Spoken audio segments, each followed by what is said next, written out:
again for coming out. With this, I would like to introduce Foad, wonderful painter, wonderful professor, and just a wonderful person. So. Thank you. Thank you, guys. Good morning, all. Welcome. That was a great introduction. I want to thank the Artworks Downtown for this opportunity to have this exhibition in this marvelous space, and I think it's a wonderful jewel for the city of San Rafael in terms of advocating and sustaining its cultural appreciation and development for the community. I had a problem a couple of years ago, and I needed to do some developmental work around just working on things that were difficult. And so I decided to attack landscapes. I figured that was probably the hardest thing you could do as a painter. And I knew that I wanted to do something that was different about it and to use my own voice to speak to this subject. So I started looking around my neighborhood, and I realized that what I was really interested in was urban landscapes and gardens. You know, because often, you know, we take it for granted. Nature as we know it, or trees, or landscape, or kinds of things like that, are mostly for decoration. You know, I mean, I call it industrial decoration for urban settings. They're relegated to maybe side areas on a sidewalk, or maybe neutral areas within a street.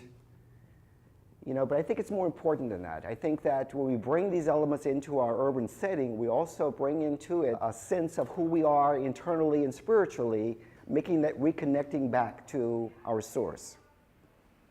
I don't think that just urban construction in and of itself can sustain or maintain that. So I think we need nature, and we need aspects of natural elements in it to do this work. So I got the idea of doing a series called Urban Landscapes, Sustaining Gardens and Parks. And from that, this series of work grew out of that. The three important criteria that I want to bring to this was that how could I remember what was the effect of figuration, traditional figuration, and how that applied to landscapes, one. Two, how could I continue to keep this expression pictorially expressive and vibrant? And three, I wanted the work to be able to expand past its boundaries once you had left it. Once you're out of the room, it still carries a resonance with you. So for me, the rumba and the salsa is dealing with the edges of these things. When does this particular expression meet the edges, and what is the relationship as a result of it in terms of basically not being confined and falling back into the more traditional frame, or picture as we call it. So this is very important for me. And I think as we look back historically and we see some of the great makers who basically attacked the same problem and were very successful and left it as a legacy. And so I think that not trying to invent how I'm painting these natural subjects or these landscapes, certainly not, but I need to be able to speak to them in a way that they are truthful for me. Okay, that's the key. Painting is a quality of using the materials in such a way that it has a feeling and expressive life of its own. It's very important to me that in my work that you feel how I make the piece, that you actually understand the materials. The strokes are very important. I want to expose that. I want you to see what is the various textural components and how they actually mesh. What do they do when they come together or resist one another? What is the affinity and what is the resistance? So there is an inborn tension within the work that I'm trying to also present to you, but at the same time, I want there to be a sense of calm on the surface, but at the same time, once you really allow yourself to open up to the piece, you cannot meet it on your own terms. I do not make these works that they meet you on your terms. You must come to it. That's the difference. And that's the challenge I make, not only for myself, because what am I doing? I am creating a container that's circular.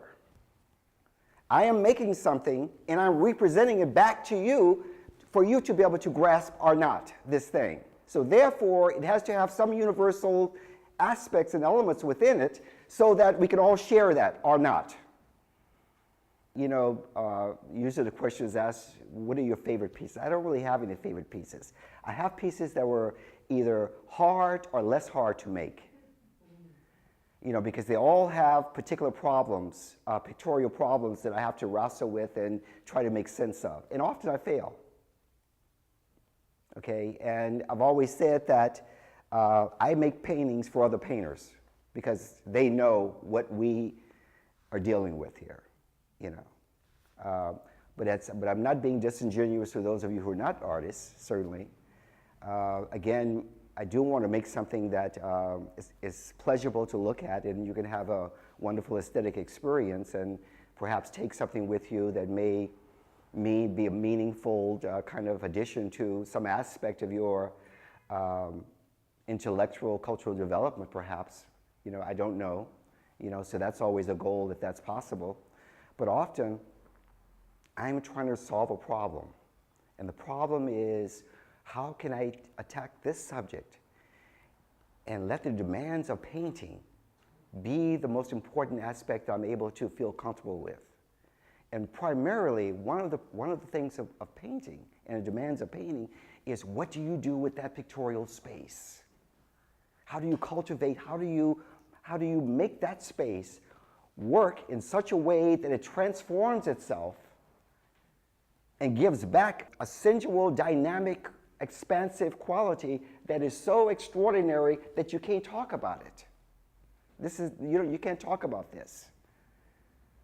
And I think that it's always interesting for me when I read books on painting, but I never read books on painting written by painters. It's always by, art historian, but that's great. I mean, and they have a different language and a different way of talking about work. You know, and that's great. You know, it's an intellectual way, and I think it's a wonderful way. But I think it's different though, because I think the necessity of the mechanics and the structure and organizing this is really, it's a very powerful, different thing that really can't be articulated necessarily through philosophical tropes. I really don't believe this. I think even in the more traditional studios and ateliers, the master makers would leave notes for their students, notes on how to do particular mechanical things. So there is a history of this, but it wasn't an explanation as to what you would get if you did this. That's different. That's a wholly different thing.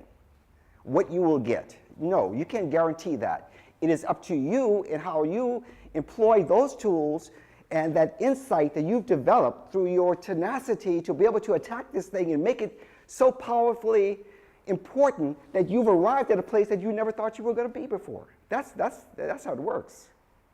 And you just don't know when you're going to actually walk through that. You don't know. And it's a singular place. It's a solitary process.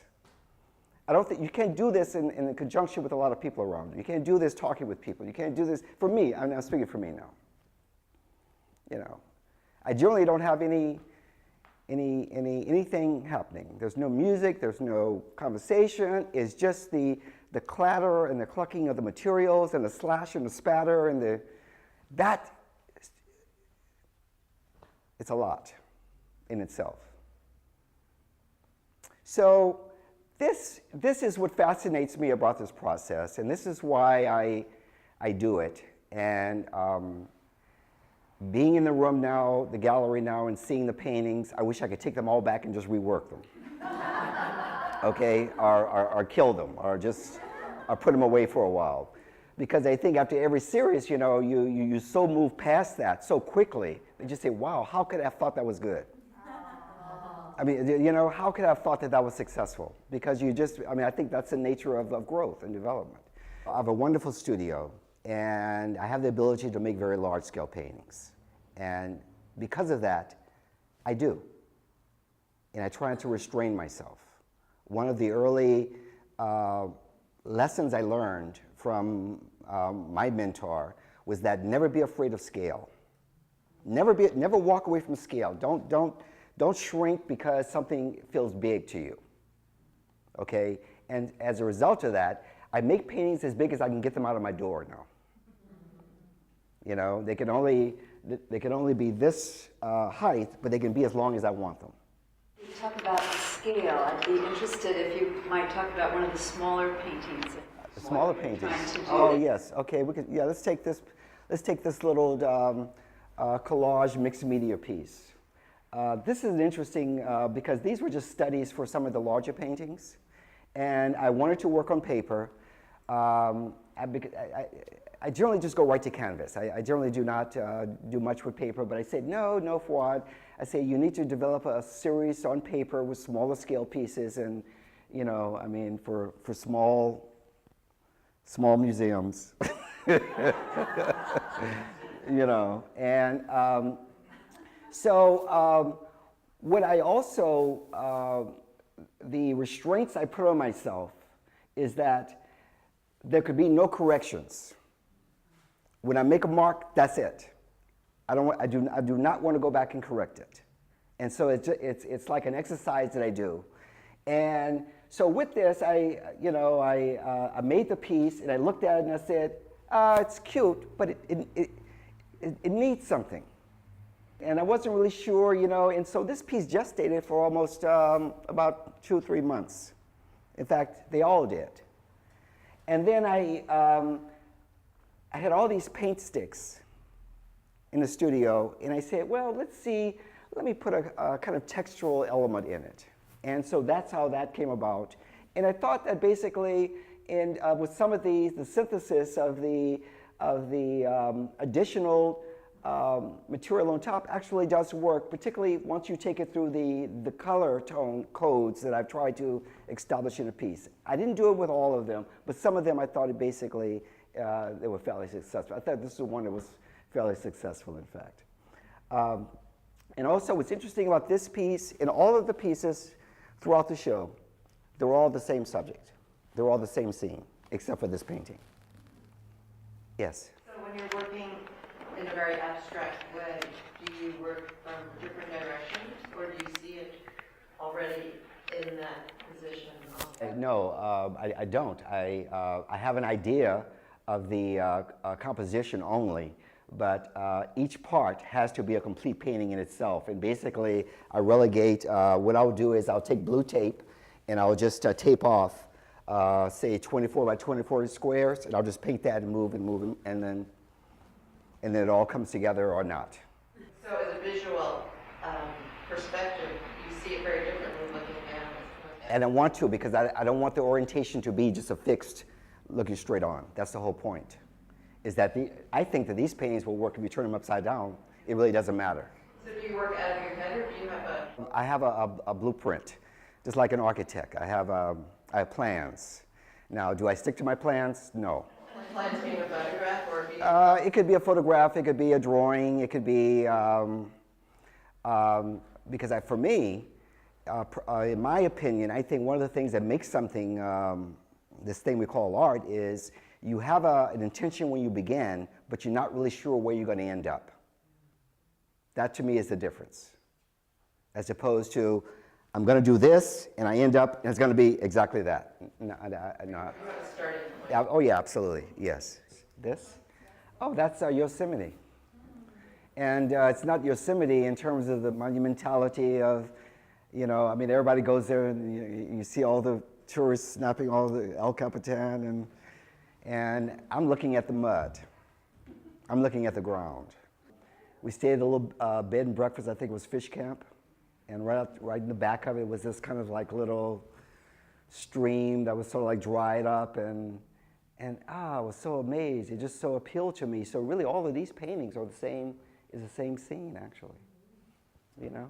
Just that little area right outside the bed and breakfast. This was a particularly tough painting to resolve, the diptych. There was a lot of problems that came with that I didn't know because, again, I'd never really worked on a piece like this.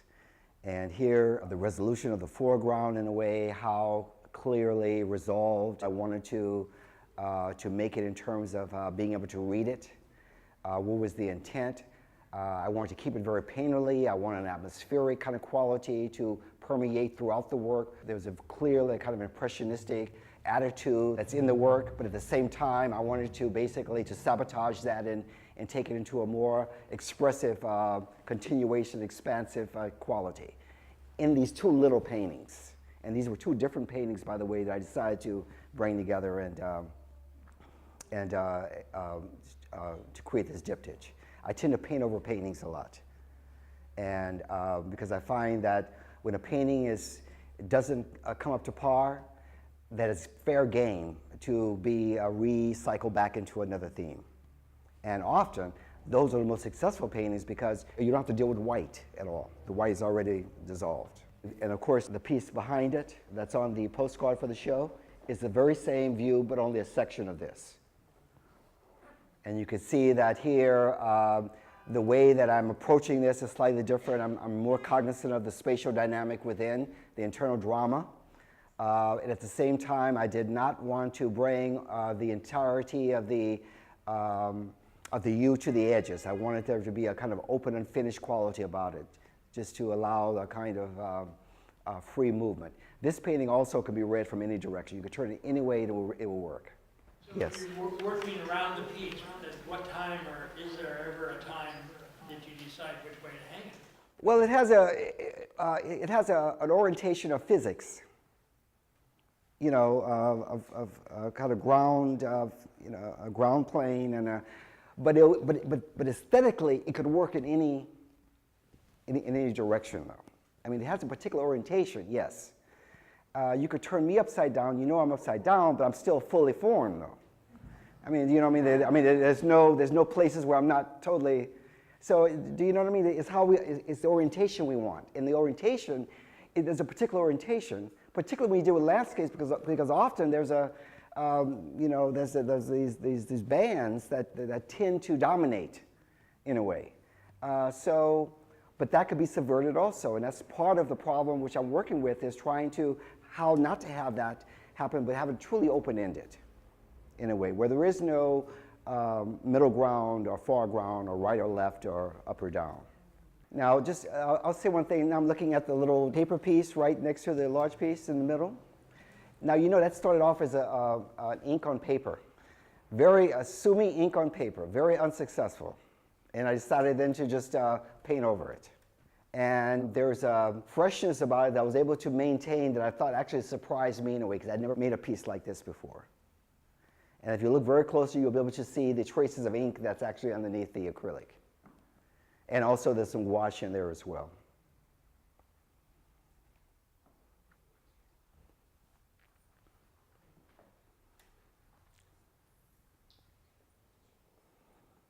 Any other questions, or? Guess you're ready for your coffee, and Stas, you have coffee for our guests? Yes, and Foad, thank you so much. And thank you so much for coming out.